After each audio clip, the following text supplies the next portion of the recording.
प्रिय बहनों एवं भाइयों, आप सभी को मेरा हृदयपूर्ण प्रणाम।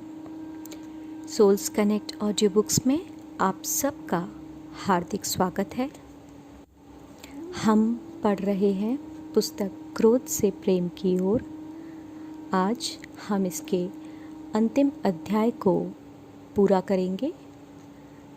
अध्याय 13, प्रेम को समझना। तो चलिए इसे पढ़ना आरंभ करते हैं। भावनात्मक बुद्धिमत्ता, इमोशनल इंटेलिजेंस। ध्यान के दौरान हमारा सामना सर्वप्रथम हृदय में उठने वाली भावनाओं और अनुभूतियों से होता है।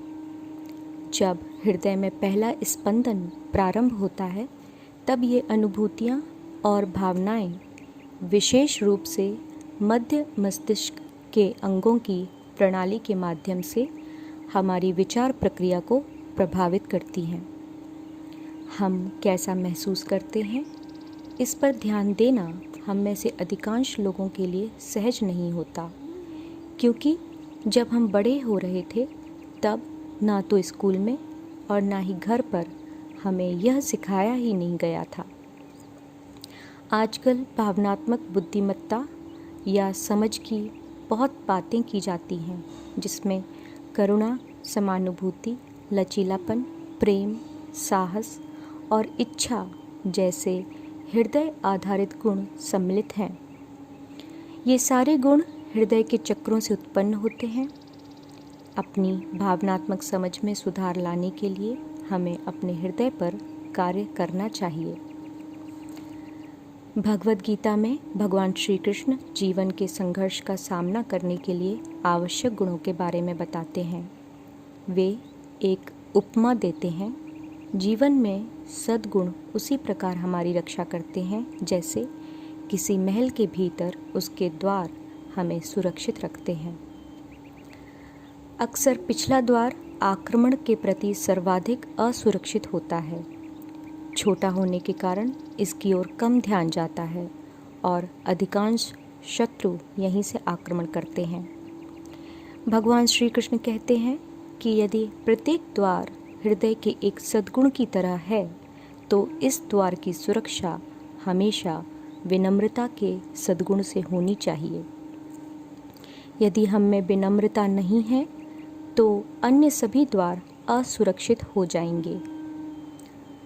सच में देखा जाए तो यदि हम में विनम्रता और सादगी के गुण हैं, तो हमारे पास सब कुछ है। हमें किसी अन्य वस्तु की आवश्यकता ही नहीं है। सम्मान और श्रेष्ठता भी विनम्रता के साथ ही चली आती हैं। हम संसार के सामने स्वयं को स्वीकृति की भावना के साथ विनम्र और तुच्छ प्राणी के रूप में प्रस्तुत करते हैं, जो प्रेम की पहचान है। हमारे जीवन से प्रेम प्रस्फुटित होता है। हम प्रेम से बात करते हैं, प्रेम से भोजन ग्रहण करते हैं, प्रेम से चलते हैं, प्रेम से सोते हैं और प्रेम से कार्य करते हैं। हम प्रेम से इतने परिपूर्ण हो जाते हैं कि हम में किसी के हृदय को दुखी करने की भावना शेष नहीं रहती। हम पवित्रता और प्रेम की तरंगें बिखेरते हैं। प्रेम हमें जोड़ता है और आकर्षित भी करता है।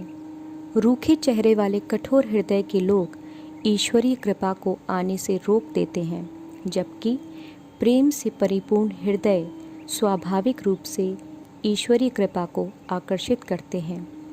मैं आपके साथ अपने दूसरे मार्गदर्शक चारी जी के बारे में कुछ साझा करना चाहूँगा। मैंने उनमें अनेक उत्कृष्ट गुण देखे हैं, लेकिन जिस गुण ने मुझे सबसे अधिक प्रभावित किया वह उनकी शांत चित्तता थी। वह स्थान या अंतर जिसकी बात हमने इस किताब के पहले अध्याय में की है। वे कभी भी जल्दी में नहीं होते थे। जब उनसे मिलने के लिए कई लोग प्रतीक्षा कर रहे होते थे, तब भी वे उनसे एक एक करके प्रेम के साथ मिलते थे। वे प्रेम को प्रवेश करने के लिए समय देते थे। उन्हें जो भी कार्य सौंपा जाता था वे उसे प्रेम पूर्वक करते थे। जब वे भोजन पकाते थे तब भी उनके काम में प्रेम झलकता था। यहाँ तक कि वे हमें डांटते भी थे तो उसी शांतचित्तता और भरपूर प्रेम के साथ। प्रेम और अव्यवस्था, लव एंड एंट्रोपी। मैं प्रेम को आत्मा के गुरुत्व का रूप होने की अवधारणा पर भी विस्तार से बात करना चाहूँगा, जिसमें हम प्रेम को अव्यवस्था के विपरीत बल के रूप में समझेंगे। एंट्रोपी किसी प्रणाली में अव्यवस्था या बेतरतीब होने का मानक है, यानी स्टैंडर्ड है।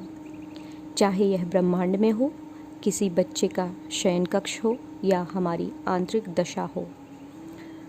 एंट्रोपी या अव्यवस्था समय के साथ बढ़ती जाती है, जो किसी भी प्रणाली की अस्थिरता को दर्शाती है, जहां उसे स्थिर बनाए रखने के लिए कोई ऊर्जा उपलब्ध नहीं होती। हमारे दिन प्रतिदिन के आपसी क्रियाकलापों में हम बहुत सी भावनाओं और प्रतिक्रियाओं को एकत्र करते रहते हैं, जिससे अव्यवस्था बढ़ती जाती है और हमारे मानवीय संबंध अस्थिर होने लगते हैं। इससे हमारे अंदर अव्यवस्था फैल जाती है, ठीक वैसे ही जैसे किसी बच्चे का शयन कक्ष अधिक किताबें व कपड़ों के एकत्र हो जाने से अव्यवस्थित हो जाता है। हमें इन मुश्किलों को सही करने के लिए कुछ ऐसा करने की आवश्यकता होती है जिससे हम अपने मन में क्रोध और आक्रोश को घर न बनाने दें। ऐसा कर पाने के लिए किस चीज़ की आवश्यकता होती है? यह प्रेम है। प्रेम के साथ स्वीकृति आती है।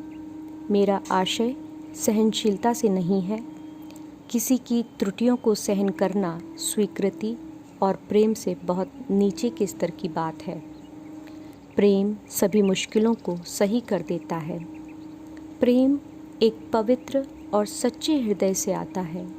जहाँ प्रेम होता है वहाँ त्याग स्वाभाविक रूप से आ जाता है और हम सारे आग्रह छोड़ देते हैं। एंट्रोपी का नियम हमें सभी संबंधों में प्रेम की आवश्यकता को समझने में सहायता करता है। जब हम लगातार प्रेममय स्थिति में बने रहते हैं तब किसी वस्तु की आवश्यकता नहीं रह जाती। यह सर्वाधिक स्थिर संबंध होता है। इसमें किसी स्पष्टीकरण की आवश्यकता नहीं होती। जब दो लोगों को आपस में प्रेम हो जाता है तब दोनों हृदयों का विस्तार होता है। दोनों स्वयं को एक दूसरे में खो देते हैं और वे एक दूसरे को प्रसन्न रखने के लिए कुछ भी करने के लिए तैयार होते हैं। लेकिन यह प्रायः अधिक दिनों तक नहीं चल पाता, क्योंकि परस्पर व्यवहार में अंतर आने लगता है। अब हर एक व्यक्ति अपनी आवश्यकताओं के बारे में अधिक सजग होने लगता है, जबकि पहले दोनों दूसरे के लिए कुछ भी और सब कुछ करने के लिए तैयार रहते थे। मेरा क्या होगा? अब इस विचार का जन्म हो चुका होता है। क्या इसका अर्थ यह है कि जब हम किसी से प्रेम करते हों तब हमें स्वयं के बारे में सोचना ही नहीं चाहिए? नहीं, यहाँ मेरा आशय यह नहीं है। हमें स्वयं अपने विकास के बारे में भी ध्यान देना चाहिए। वास्तव में यह आत्म केंद्रित विचारों से ऊपर उठने की प्रक्रिया है। व्यक्तिगत इच्छाओं से कम सरोकार रखने और अधिक से अधिक स्वीकार करने की प्रक्रिया। सच तो यह है कि यह प्रक्रिया हमें प्रेम में डूबने और दूसरों के साथ अधिक सामंजस्य में होने में सहायक होती है। एक अच्छा जीवन स्वीकृति मांगता है। स्वीकृति ही जीवन को सफल बनाती है। कोई भी मनुष्य परिपूर्ण नहीं होता और हमारी कमियों के बीच ही टकराव होता है। दूसरों पर उंगली उठाने से पहले स्वयं से पूछिए क्या मैं परिपूर्ण हूँ? इसका उपाय है निष्पक्ष बने रहना। यह अगला कदम उठाने से पूर्व आवश्यक शर्त है, ना तो स्वीकार करें और ना ही अस्वीकार। निष्पक्ष बने रहें। जब आप उस स्थिति में पहुंच जाएंगे तब आपको एक समाधान मिल जाएगा। जब आप प्रकृति से, ईश्वर से या अपने मार्गदर्शक से मार्गदर्शन लेना चाहते हैं, तब सबसे पहले उस निष्पक्ष बिंदु पर पहुँचें और आपको सही दिशा अवश्य मिल जाएगी। निष्पक्षता ऐसी है जैसे कोई बोझ हटाना। इससे हमें पूर्वाग्रहों और पूर्व अवधारणाओं से छुटकारा मिल जाता है और हमारी दृष्टि साफ हो जाती है। यदि दिशा सही हो तो हृदय हल्केपन का अनुभव करता है। प्रेम और मृत्यु, लव एंड डेथ। मृत्यु किसी भी क्षण आ सकती है। उस क्षण में क्या होता है? हमारा भौतिक शरीर अणुओं के संग्रह में पुनः प्रयोग होने यानी रिसाइकल की स्थिति में चला जाता है और शेष दो शरीर यानी सूक्ष्म शरीर और आत्मा उस आयाम में चले जाते हैं जो उनकी उस ऊर्जा की ब्लूप्रिंट यानी रूपरेखा के अनुरूप हों जो हमने अपने जीवन में बनाई थी। लोग मुझसे पूछते हैं, क्या मैं मृत्यु के समय स्वयं को पवित्र बना सकता हूँ जिससे मेरे स्पंदन का स्तर सर्वाधिक हो जाए? लेकिन यह इस प्रकार कार्य नहीं करता, क्योंकि हम अंतिम समय में कुछ प्राप्त नहीं कर सकते। अगले आयाम में जाने की तैयारी करने के लिए अत्यंत शुद्ध व सूक्ष्म स्पंदन वाले स्तर यानी प्रेम के स्पंदन में बने रहने का प्रयास करें। अपने हृदय में जिस आध्यात्मिक शून्यता को हम उत्पन्न करते हैं वह दिव्य कृपा के बहाव को हमारी ओर आकर्षित करती है। इस बहाव से हम प्रेम में अनंत तक विस्तारित होते हैं और शून्यता में अनंत तक सिकुड़ते हैं। यह एक अनवरत प्रक्रिया है, प्रेम में विस्तारित होना और महत्वहीनता में सिकुड़ना। यह प्रक्रिया चलती ही रहती है। अध्याय के अंत में सार रूप में दाजी के सुझाव हैं। प्रेम में हमें संघर्ष करना पड़ता है, क्योंकि प्रेम में हम अपनी पहचान खो देते हैं। प्रेम मैं से हम और फिर तुम तक की यात्रा है। सच्चे प्रेम में मैं नहीं होता। अहंकार की पकड़ से बाहर निकलने का प्रयास करें। ध्यान सतत स्मरण की जननी है और सतत स्मरण प्रेम की। ध्यान करें। अधिक प्रेममय कैसे बने? अपनी चेतना के क्षेत्र को शुद्ध करें। आप स्वाभाविक रूप से प्रेम को प्रसारित करने लगेंगे। प्रेम आपके अस्तित्व के केंद्र में उत्पन्न होता है। यह आत्मा का गुरुत्व है, अतः यह स्थिरता लाता है और केंद्रित होना संभव बनाता है। यह असंतुलन तथा अव्यवस्था का प्रतिरोधक है, हमारे अंदर भी और हमारे सभी संबंधों में भी। स्वीकृति प्रेम की पहचान है। इसी के साथ यह अध्याय यहाँ समाप्त होता है और साथ ही हमारी यह पुस्तक भी यहीं समाप्त होती है। यह पुस्तक आपको कैसी लगी?